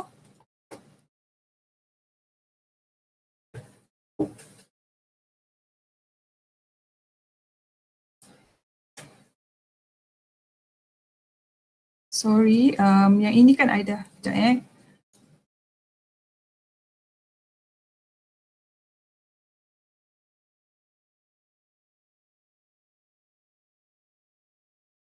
Right, if you notice, bila kita dah pilih macam tu, dia akan ada satu level ni dipanggil, satu kolom ni dipanggil group. Ini I dah letak ni sepatutnya, I think sepatutnya dia kosong lagi sebab hari tu I dah trial, so dia kosong macam ni kan.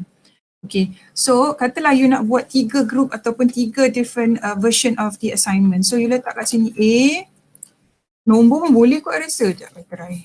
Nombor, katalah group 1, group 2, group 3 lah, okay. Grouping tu you kena bagi sendirilah, kena set aside and decide. So ni kita nak choose a different folder. Remember tadi yang kita tak dapat buat folder, kita choose folder untuk letak assignment ni kan kena choose folder, create ke? Tak kisahlah tu. Ni patutnya create ni. Sebab mungkin ada dah folder ni. So let's say this is the folder.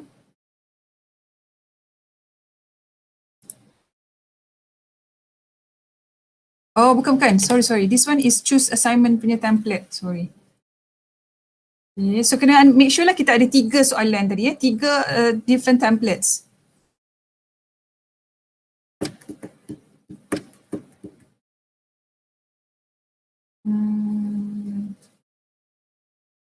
Melengung. Ya.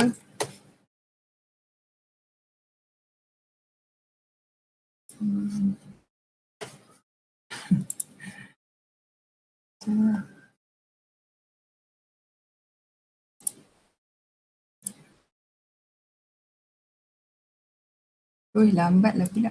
Sekejap ya. Okay.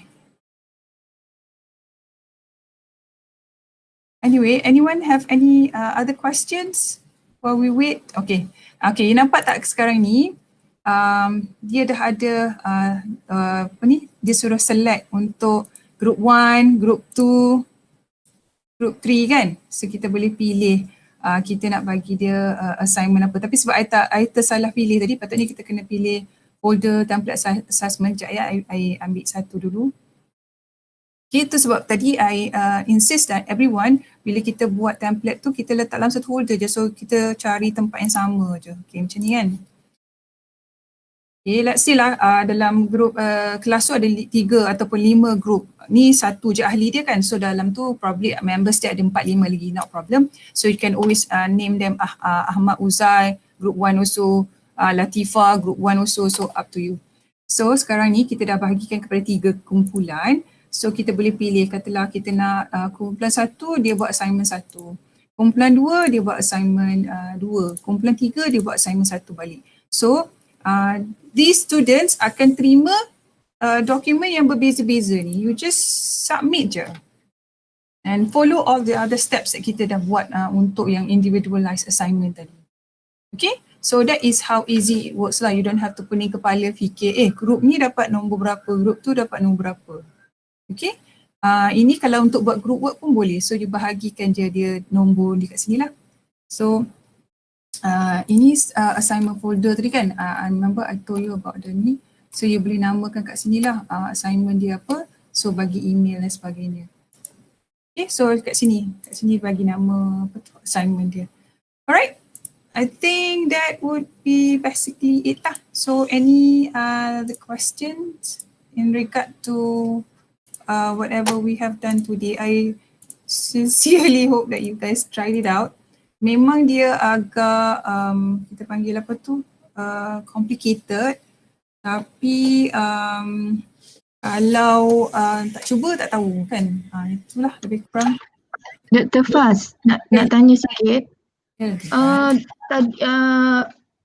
Tadi kan Dr. Pus ni, dia apa yang Dr. ajar tu, dia is marking using rubric kan. Yes. So lebih kurang macam Google Classroom marking using rubric. Soalan saya, Dr. Pus ni boleh tak kita guna untuk marking benda yang tak guna rubrik?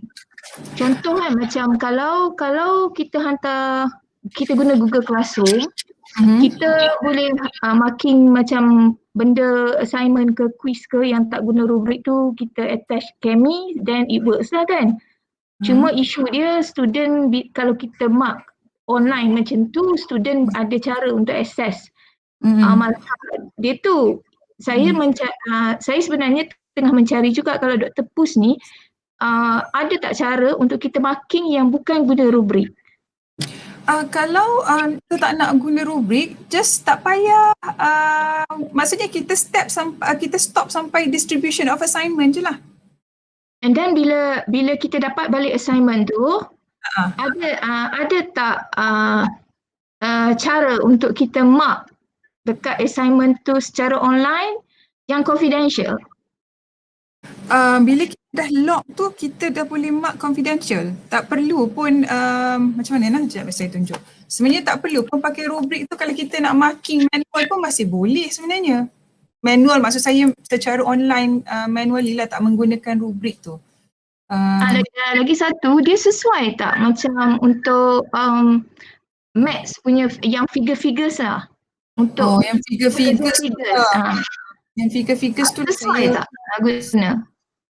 tak tahulah nak cakap sebab saya tak mengajar figure kan, tapi saya tolong carikan maklumat sama ada dia boleh macam mana mathematics, sebab dia kan kita kan kalau saya tunjuk kalau kita tak nak assess pakai rubrik ni, tak adalah butang ni. Dia saya nak buka satu yang tak perlu assess kejap sebab kalau dalam Google Classroom dia tak ada embargo tu kalau dia nak guna. Kejap let me just check whether yang ini kita dah add on untuk dia dah lock for grading kan ni, lock for grading. Kalau kita tak nak, kalau kita dah guna per rubrik ni tapi kita tak nak, maksudnya macam mana? Kita nak marking macam mana tu, Doktor? Dia kalau untuk macam saya punya program ada assignment yang kita memang ada rubrik macam yang Doktor illustrate tadi lah. Tetapi ada juga quiz yang kita bagi soalan, lepas tu budak kena jawab. There's no rubric, you have to mark it. Oh, I see.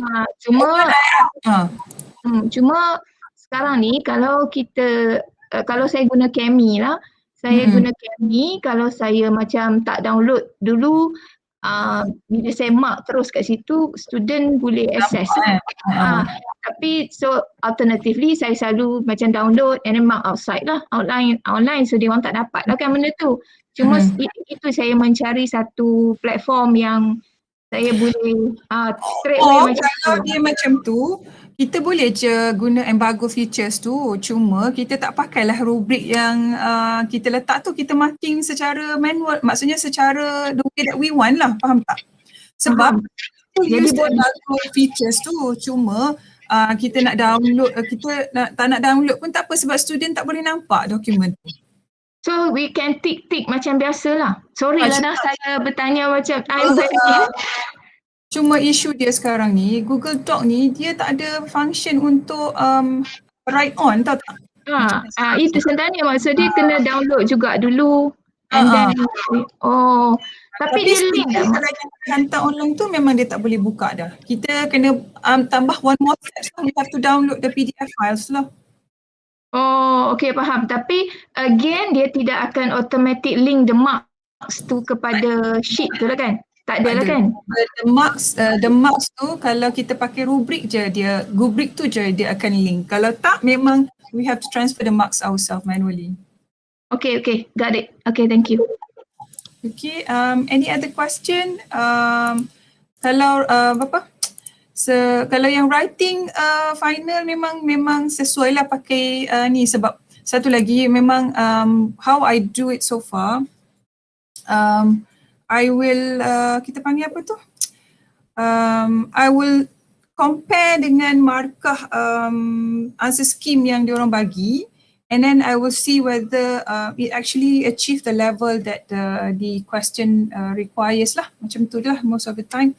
Sebab I feel that most time student ni dia boleh tengok buku pun, walaupun kita kata jangan tengok buku, dia tengok pun. So apa point nak cakap betul jawapan dia? Memanglah jawapan dia betul kalau you refer to references kan. So tapi kita nak tahu whether dia boleh apply, soalan-soalan macam tu lah. Okay. Any other question? Nurul? Yes, Doktor. Okay, Nurul, ada soalan lain ke? Let me check dalam Google Doc. There's one question from Puan Siti Rafidah. Yes. Adakah hanya G-Doc sahaja, Google Doc ni boleh digunakan? Ikut PDF boleh? Itulah PDF ni tak pernah cuba pula lagi, tapi I rasa memang kita pakai Google Doc saja sebab nak link dia punya skrip tu dengan rubrik dia tadi tu. Kalau PDF rasanya Google Script tu does not work lah. Itulah antaranya. Kalau nak try dulu buat dengan guna Google Doctopus untuk assignment ke, pun boleh juga. First time I tried it, I used it for assignment. Azina, mic you terbuka. So kita guna untuk untuk assignment. Kalau rasa nak try kan macam mana penggunaan Doctopus ni. Yes, betul. Betul, Dr. Imran dah jawab. Sebab dia kan menggunakan skrip. So dia tak boleh, dia programming kan. So mas kamera. So sorry about that. Kalau PDF dia tak adalah availability untuk buat programming tu kan. Itu je lah masalah berbangkitnya. Okay. Nanti I will share the slides and also the what do you call that thing? I rasa notes tak ada kat bawah tu, tapi I think the slide would work lah. Okay, so please try it out at least for your assignment, especially kalau ada group work memang sangat helpful lah sebab kita boleh bagi 3 atau 4 soalan berbeza kepada 4-5 group dan dia akan hanya hantar satu dokumen saja. Satu dokumen untuk 4 orang. So macam kalau dalam Google Classroom, I kena asingkan dia, lepas tu dia sangat complicated proses dia. Tapi kalau kita pakai Doctopus sangat memudahkan lah. Calculation. Kalau calculation, kena tanyalah cikgu-cikgu calculation kalau dia ada cara lain. Kalau sebelum ni, kalau yang ada nak pakai book widget tu pun very helpful lah book widget, tapi book widget kena bayar. Okay. Okay, ada persoalan lagi tak? Okay, kalau tak ada apa-apa, jangan lupa isi borang kedatangan. Kita pula. Speaker kita hebat hari ni dia. I just nak tanya satu lagi. I just nak tanya ni, boleh tak just a bit? Yang tadi doktor kata all assignment yang kita bagi kat student tu kan, maknanya kita bagi kat link dia punya email dia ada folder dia, maknanya kan kalau dalam folder dia tu kalau kita buka, kita boleh actually access semua assignment atau assessment yang kita bagi kat dia. That means they will have their own folder yang kita bagi. Each email, each student, macam tu? Yes, dia akan ada folder dia sendiri.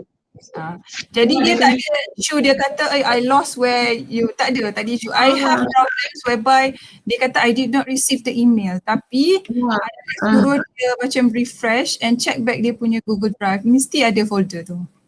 Okay. Lepas tu macam doktor dah, rasa doktor dah cakap dah benda ni, kalau kita log, dia memang tak boleh nampak apa langsung yang kita buat kan? Okay. And then yang ni memang soalan ni lah, kalau of course there's always a fear and worry like all other online this thing, dia boleh hack into the system. Doctopus ni kita punya system dia boleh hack tak?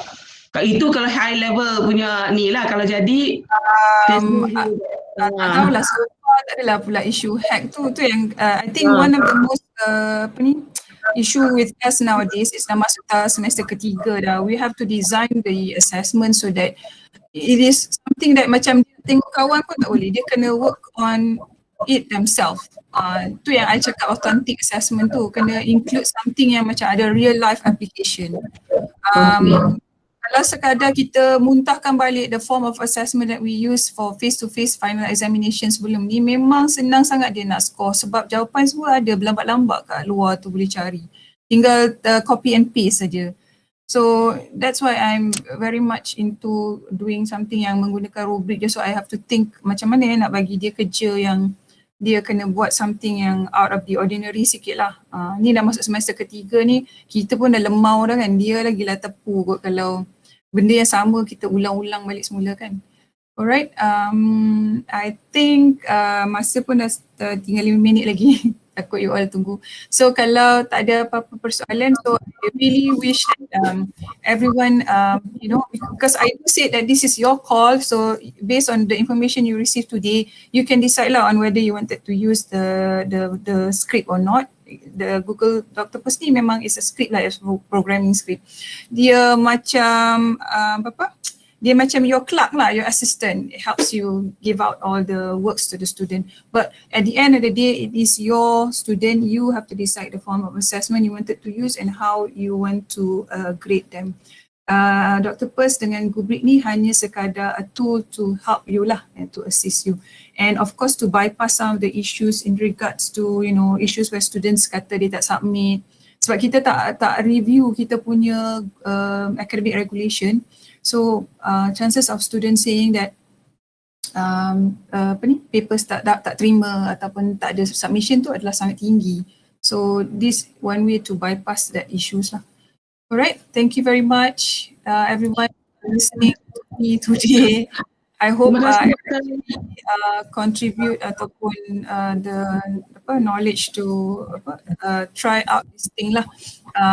I'm still doing it. I'm still looking into some of the functions. So far yang general yang I tunjuk hari ni pun dah lebih daripada membantulah sebenarnya. So thank you very much for spending time with me to look into it. Hopefully you guys will pick up on using Doctopus lah this semester. Thank you. Assalamualaikum. Terima kasih Doktor. Thank you very much. Thank you. Thank you very much, Dr. Fadzlina. And now this session has come to its end. And once again, thank you everyone for joining us this morning. And we hope that this session will benefit us, especially in managing our student assessment. And on behalf of the organizing committees, I would like to apologize and if we have done any mistakes throughout the sessions. And don't forget to fill in your attendance. The link are provided in the chat box. And we'll meet again in our next session, insyaAllah, kalau ada. Alright. So let's end our session by recitation of Tasbih Kafarah.